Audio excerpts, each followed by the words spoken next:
Marwari plus के basic demonstration video में आपका स्वागत है।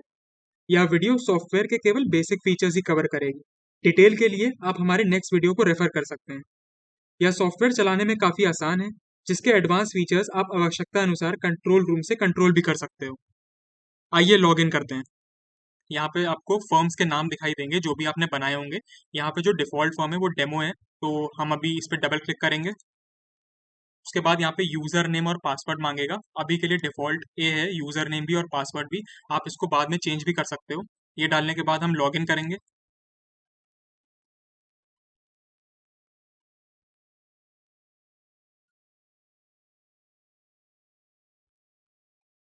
एक बार लॉगिन करने के बाद आपको ये बेसिक लेआउट दिखाई देगा, जहाँ पे आप देख पा रहे हो लिस्ट है, वाउचर्स है, रिपोर्ट्स है। हम एक एक करके सबके थ्रू जाएंगे। सबसे पहले आप देख पा रहे होगे लिस्ट में लेजर है, तो लेजर बनाने के लिए आप लेजर ऑप्शन पे क्लिक करोगे। यहाँ आप देख सकते हो, यहाँ पे कुछ लेजर बने हुए हैं ऑलरेडी, और यहाँ पर आपको एक नया लेजर ऐड करना है, तो ये ऐड के ऑप्शन पे क्लिक कर सकते हो। और शॉर्टकट के लिए आप कंट्रोल प्लस एंटर भी दबा सकते हो। तो नेम हम अभी के लिए सप्लायर मान लेते हैं, एंटर कर देंगे। उसके बाद ग्रुप में हम यहाँ क्रेडिटर्स डालेंगे, क्योंकि सप्लायर्स हमारे क्रेडिटर होते हैं। इसको एंटर कर देंगे। उसके बाद इसमें हम तीन ऑप्शन आपको मिलते हैं कि वो जो सप्लायर है वो रजिस्टर्ड है, अनरजिस्टर्ड है या कॉम्पोजिशन है। तो हम अभी के लिए इसको अनरजिस्टर्ड मान रहे हैं। आपको एक बात याद रखनी है कि अगर आप रजिस्टर्ड डालें तो आपको जीएसटी नंबर कंपल्सरीली डालना पड़ेगा। उसके बाद हम इसे सेव कर सकते हैं। सेव करने के दो ऑप्शन है यहाँ पे, यहाँ तो आप यहाँ पे क्लिक कर दो, या फिर आप कंट्रोल प्लस एस से भी सेव कर सकते हो। हम एक और लेजर बनाते हैं कस्टमर के नाम से, तो इस बार हम कस्टमर ले लेते हैं। कस्टमर हमारे डेटर होते हैं, तो हम उनको डेटर के ग्रुप में डाल देंगे। उसके बाद अभी इनको भी हम अनरजिस्टर्ड मान रहे हैं। अगर आप रजिस्टर्ड डालोगे तो आपको जीएसटी नंबर कंपल्सरी डालना पड़ेगा। उसके बाद आप सेव कर सकते हो। तो आप देख सकते हो ये सप्लायर आपका एक लेजर बन गया है, कस्टमर आपका एक लेजर बन चुका है। उसके बाद यहाँ पर और भी ऑप्शंस आपको मिल जाएंगे इसके अंदर, ग्रुप, सिटी, स्टेट, आप इसका भी यूज कर सकते हो। लेजर बना लिया। नेक्स्ट हम बात करेंगे प्रोडक्ट में। तो प्रोडक्ट के ग्रुप में ये प्रोडक्ट पे हम क्लिक करेंगे। क्लिक करने के बाद आपको कोई भी प्रोडक्ट ऐड करना है तो यहाँ से आप ऐड कर सकते हो। हम ऐड करेंगे एक प्रोडक्ट, तो हम प्रोडक्ट का नाम पेन मान लेते हैं अभी के लिए। उसका वेरिएंट अभी खाली छोड़ देते हैं। वेरिएंट में आप अलग अलग कलर के पेन बता सकते हो, ब्लू पेन, ब्लैक पेन, तो वो हम अभी खाली छोड़ देते हैं। उसके बाद यूनिट ऑफ मेजर, हम पेन को पीसेस में मेजर करते हैं, तो हम पीसेस डाल देते हैं। उसके बाद आप एचएसएन कोड डाल सकते हो, आइटम कोड डाल सकते हो, एंड दूसरी चीज़ें डाल सकते हो। उसके बाद ये आप देख रहे हो टैक्स कैटेगरी। टैक्स कैटेगरी में 5% कर देता हूँ। टैक्स कैटेगरी डालना आपको कंपलसरी है। उसके बाद हम सेव कर लेंगे। ये आपने देखा सेव हो गया। एक प्रोडक्ट हम और ऐड कर लेते हैं कॉपी के नाम से, तो ये हमने कॉपी कर लिया। और वेरिएंट हम फिर से खाली छोड़ देते हैं। यूनिट ऑफ मेजर, इसको भी हम पीसेस में ले लेते हैं।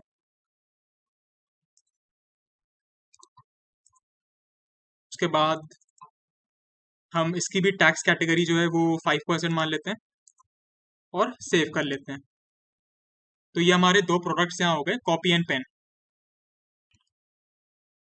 तो अब हम बात करते हैं वाउचर्स की। यहाँ पे आप देख पा रहे हैं कि बहुत सारे वाउचर्स हैं, परचेज वाउचर, सेल वाउचर। तो सबसे पहले हम मेन वाउचर्स की बात करेंगे। तो सबसे पहले आता है परचेज वाउचर। इसको बनाने के लिए आप परचेज पर क्लिक करोगे। उसके बाद यहाँ पे आपको ये सेटअप दिखाई देगा। इस पर हम ऐड पे क्लिक करेंगे। ऐड पे क्लिक करने के बाद आपको ये पूरा लेआउट दिखाई देगा। उसके बाद डेट में जो है डिफ़ॉल्ट होगा। उसके बाद बिल फ्रॉम, हमने किससे बिल लिया है, तो हम यहाँ पे सप्लायर मान लेते हैं, सप्लायर से बिल आया है। एंड रेफरेंस नंबर वो नंबर होगा जो सप्लायर ने आपको बिल प्रोवाइड किया है, उसमें एक इनवॉइस नंबर या नंबर होगा, वो होगा। यहाँ पे आप रेफरेंस नंबर में डालोगे। तो हम इसको 1234 मान लेते हैं अभी के लिए, एंड एंटर करते हैं। प्रोडक्ट हम ले लेते हैं अभी के लिए पेन, जो हमने सेव किया था। क्वांटिटी ले लेते हैं इसकी 100, एंड रेट ले लेते हैं इसका 10 रुपीज़। एंटर करते हैं। तो आपकी यहाँ पे एंट्री हो चुकी है। अब आप यहाँ पे अगर देखें थोड़ा ध्यान से कि CGST और SGST भी अपने आप 25-25 हो गया। तो इसकी कैलकुलेशन कुछ इस तरह है कि जैसे 100 पेन्स हैं और सबका रेट 10 है, तो 1000 रुपीज़ तो ऐसे हो गए। आपको अगर याद हो कि हमने पेन्स का GST रेट डाला था 5%, तो अपने आप वो 5% CGST में 2.5% एंड SGST में 2.5% अपने आप डिस्ट्रीब्यूट हो गया। एंड 1000 का अगर हम 5% निकालेंगे तो आएगा 50 रुपीज। तो 50 रुपीज ऑलरेडी 2 में डिवाइड होकर 25 CGST एंड 25 SGST में ऑलरेडी आ चुके हैं। तो ये हो गया। उसके बाद अगर हम यहाँ पर दूसरा सामान भी करना चाहते हैं इसी जगह, तो आप प्रोडक्ट पर ही क्लिक करोगे और हम कॉपी भी यहाँ पे ले लेते हैं। तो कॉपी पे एंटर किया।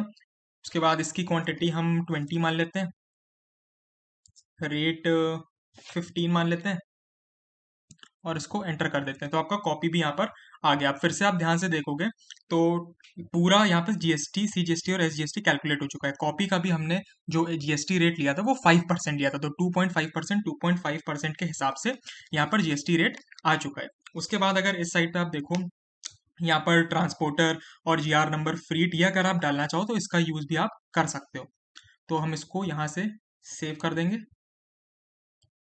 तो सेव करने के बाद ये जो पूरा इनवॉइस है, पूरा परचेज इनवॉइस है, वो पूरा यहाँ पर आ गया।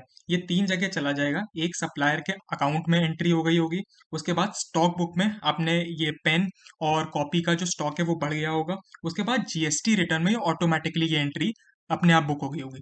तो नेक्स्ट वाउचर हम बात करेंगे सेल वाउचर की। यहाँ सेल पर क्लिक किया, उसके बाद अगर आपको सेल वाउचर ऐड करना है, यहाँ ऐड पर क्लिक करेंगे। उसके बाद यही सेटअप आ जाएगा। डेट डिफॉल्ट रहेगी। बिल, क्योंकि ये सेल वाउचर है तो ऑफकोर्स कस्टमर होगा, हमने कस्टमर बनाया हुआ है, तो इसे एंटर कर लेते हैं। यहाँ रेफरेंस नंबर में आप अगर रेफरेंस नंबर डालना चाहो तो आप डाल सकते हो, जो भी उस बिल पे लिखा होगा, लेकिन हम इसे ब्लैंक भी छोड़ सकते हैं, ये मैंडेटरी नहीं है। बात करें अगर हम प्रोडक्ट की, तो प्रोडक्ट में हम पेन मान लेते हैं। 50 क्वांटिटी हमने सेल की 12 रुपए के हिसाब से, इसको हमने एंटर किया तो यहाँ पे एंट्री हो गई ये सेल वाउचर की। अब अगर आप ध्यान से देखें तो यहाँ पे सेल GST भी लग चुका है। CGST 15 rupees and SGST 15 rupees, क्योंकि हमने 5% GST लिया था, तो 2.5% CGST एंड 2.5% SGST ऑटोमेटिकली यहाँ पर लग चुका है चार्ज। उसके बाद हम दूसरा अगर हम प्रोडक्ट लें कॉपी, इसकी क्वांटिटी हम ले लेते हैं 10 जो सेल की, एंड रेट ले लेते हैं हम 20। तो ये भी आपकी एंट्री यहाँ पर हो चुकी है, और इसका भी सिमिलरली 2.5% CGST और इस हिसाब से 2.5% SGST लग चुका है। इस साइड भी आप देखेंगे transporter GR number field mandatory नहीं है, लेकिन अगर आप डालना चाहें, इसका यूज करना चाहें, तो आप इसका यूज भी कर सकते हैं। उसके बाद हम इसे सेव कर देंगे। तो ये सेव करने के बाद एक तरह से कस्टमर इनवॉइस आ गया पूरा, ये कस्टमर के अकाउंट में चला जाएगा। साथ ही साथ में स्टॉक बुक में जो कॉपी और पेन का जितना भी आपने बेच दिया है वो कम हो जाएगा, और GST रिटर्न ऑटोमेटिकली प्रिपेयर हो जाएगा अपने आप। नेक्स्ट हम बात करते हैं रिपोर्ट सेक्शन की। तो रिपोर्ट में जाते ही हम पहले स्टॉक वाले एरिया में जाएंगे, स्टॉक चेक करेंगे। तो जैसे ही हम स्टॉक में गए, यहाँ पे हमें कॉपी पेन 2 कमोडिटी दिख रही है, तो हम कॉपी की अगर आपको डिटेल देखनी है तो आप इस पर डबल क्लिक करोगे। डबल क्लिक करते ही आप इसके डिटेलिंग में पहुंच जाओगे। तो इस समय पता चल रहा है कि सप्लायर से हमने 20 क्वांटिटी ली थी, जो टोटल अमाउंट था 300 रुपीज, और यहाँ पे हमारी क्वांटिटी दिखा रहा है 20, मतलब 20 हमने परचेज की थी। उसके बाद कस्टमर को हमने 10 क्वांटिटी दे दी, 10 क्वांटिटी बेच दी, जिसका अमाउंट आया था 200। तो क्लोजिंग क्वांटिटी जो क्वांटिटी बच गई, हमने 20 खरीदी और 10 बेच दी, तो 10 क्वांटिटी बच गई हमारी, तो वो यहाँ पर शो हो जाएगा। साथ ही में आप इस चीज़ को एक्सेल में एक्सपोर्ट कर सकते हो और PDF में भी ले सकते हो। तो अगर आपको यहाँ से बैक जाना है तो आपको नॉर्मल एस्केप पर जाना है, तो आप यहाँ पे वापस आ जाओगे। उसके बाद हम पेन का भी डिटेल दे सकते हैं डबल क्लिक करके। तो ये पेन का डिटेल आएगा कि सप्लायर से हमने 100 क्वांटिटी ली थी, टोटल जिसकी वैल्यू थी 1000 रुपये, और कस्टमर को हमने 50 क्वांटिटी बेच दी, जिसका टोटल क्वांटिटी थी 600 रुपये। तो हमारा 50 जो है, 50 जो है वो हमारा क्वांटिटी बचा हुआ है अभी पेन का। तो इसको भी अगर बैक जाना है तो हम बस एस्केप की दबा देंगे तो पीछे हम आ जाएंगे। फिर से हम रिपोर्ट्स में जाके यहाँ पर स्टैंडर्ड ट्रायल में जाएंगे। तो स्टैंडर्ड ट्रायल पे क्लिक करने के बाद आपको ये सब दिखाई देगा, CGST SGST भी काफ़ी सारी चीज़ें। तो अब आपको परचेज दिखा रहा है 1300 रुपये का, सेल दिखा रहा है 800 रुपये का, और सप्लायर को हमें दिखा रहा है कि 1365 रुपये देने हैं, एंड कस्टमर को हमें दिखा रहा है कि 840 रुपये हमें लेने हैं। तो अगर आपको इसकी डिटेलिंग जाननी है सप्लायर और कस्टमर की, तो सप्लायर पर सबसे पहले डबल क्लिक करना है आपको।